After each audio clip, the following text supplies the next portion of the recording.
Hi everybody, welcome back. I'm Dorothy.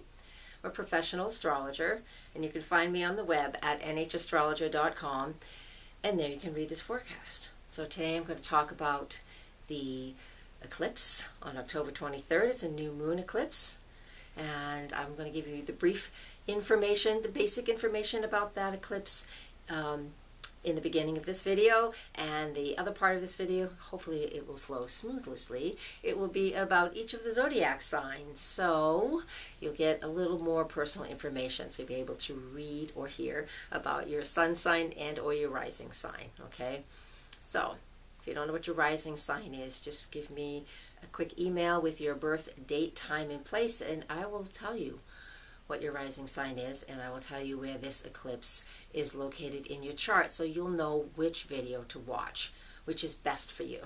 Always watch your sun sign, but you want to watch the one that's about your rising sign as well. So that's just a little bit of education for you. All right, new moon eclipse, October 23rd at 5:57 p.m. on the east coast of the United States. It's at 0 degrees of Scorpio. We also have Venus at 0 degrees of Scorpio at the same time. Now, if you're a person who's also been watching that Mercury retrograde, you know, I'm recording this as Mercury is stationary. So let's see how many takes. It's been 6 takes just for this intro, and it's like, okay, here we go. Scorpio's at 2 degrees. Mercury's at 2 degrees of Scorpio as a planet that's stationary, moving retrograde. So, wow, that was an astrological mouthful, right? Okay, what does all that mean? Here we go. Take some notes. New moon in Scorpio is all about transformation. Transformation through mastery. That's how we honor Scorpio. Transformation through mastery. We have to transform something. We have to allow this shift and change in our energy fields, in our bodies, in our head, wherever it is for you. We must allow this transformation to happen. We cannot fight change. So, transformation through mastery, meaning allowing it to happen, allowing it to be what it is. Now, some of the other things that we look at with this new moon in Scorpio is what's going on with it, right? So we have that Venus there at 0 degrees of Scorpio, just like the sun and moon are. So everybody's lined up. We're only lined up, physically with the sun and the moon, but Venus is also at that part of the zodiac. It's just a little higher. And so what do we get with this energy is we get a lot of focus in on our relationships. Venus in Scorpio is very obsessive, but it's also devotion. So what side of the coin are you going to look at? I'm holding some coins from a friend of mine, and they were handmade for her in her memorial, so to Katrina, but she's passed on.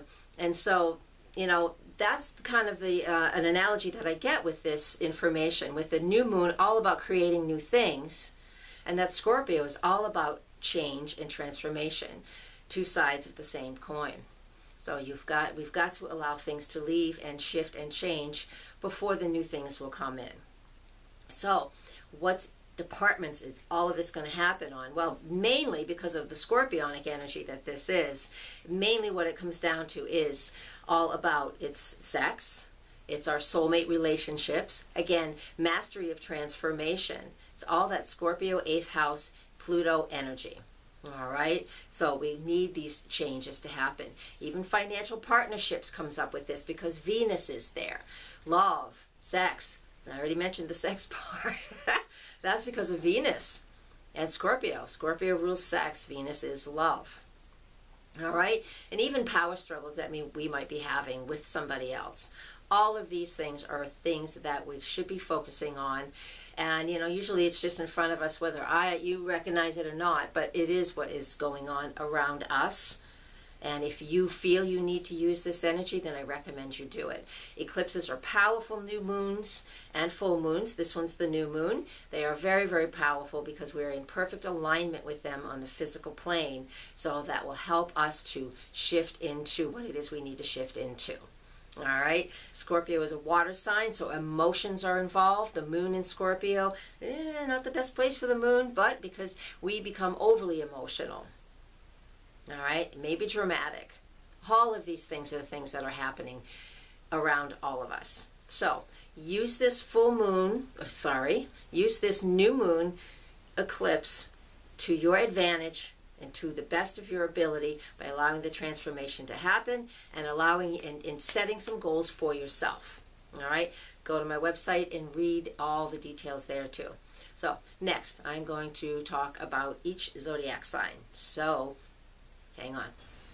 All right, for those of you who are Aquarius or have Aquarius rising, this eclipse is in your solar 10th house. Oh boy, that's the area of career. Are you ready for a change? It's only a change if you want it to be a change.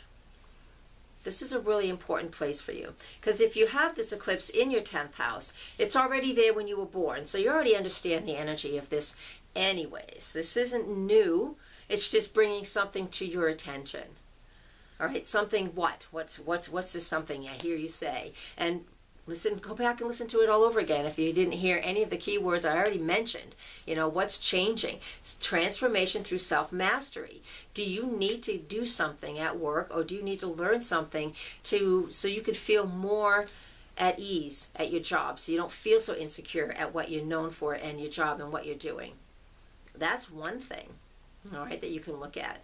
Our partnerships, Venus is involved in this eclipse too. So our partnerships, our relationships, what we value, that's out in plain view right now. Why is that? I don't know. Are you getting divorced?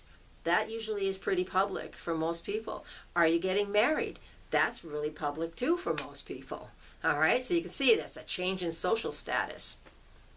Not your career, but the career is one thing that 10th house is about. Social status is another. Yes, we do have social status still in this world.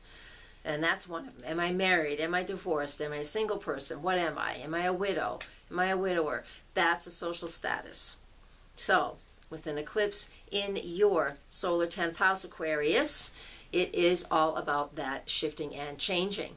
So, use that unique energy of who you are as an Aquarius and figure out and work with this eclipse so you can create something new, innovative, and creative, exciting, new things in your career and or your marriage.